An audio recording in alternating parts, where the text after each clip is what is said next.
Il faut qu'on garantisse une agglo forte de ces communes fortes, que non plus chacun compte pour un, mais qu'on ramène de l'équité et de faire en sorte qu'on puisse harmoniser le développement rural et urbain.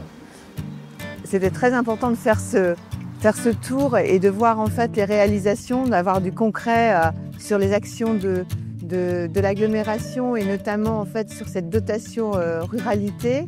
Une dotation qui est très importante, qui peut aller jusqu'à 200 000 € par projet. Le but, c'était donc de mettre en valeur les actions de Porte de Hainaut en termes de solidarité au travers d'une dotation de ruralité qui a été mise en place au cours de cette mandature.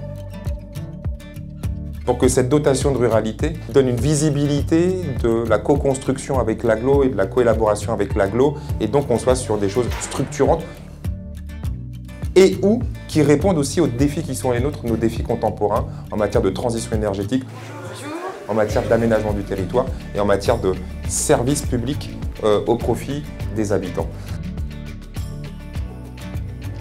Donc nous, ce qu'on appelle les communes rurales, c'est les communes de moins de 5000 habitants. Elles sont au nombre de 40 sur 47 communes que compose l'agglo. Et l'idée, c'était vraiment de les accompagner, de leur apporter du conseil, de l'expertise pour pouvoir réaliser ce genre de projet. On a débloqué 34 projets sur les 40 communes qui ont droit à cette dotation ruralité.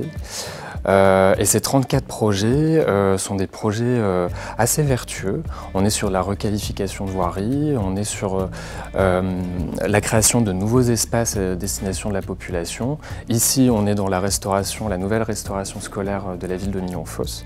Mais on a accompagné les communes sur un bon nombre de projets similaires. Ça peut être de la salle polyvalente, la réhabilitation de mairies. L'idée, c'était aussi de pouvoir offrir aux communes une nouvelle impulsion, c'est-à-dire qu'on vient faire des projets vertueux qui vont consommer aussi moins d'énergie et qui vont permettre aux communes de respirer sur d'autres nouveautés, d'autres projets pour la suite.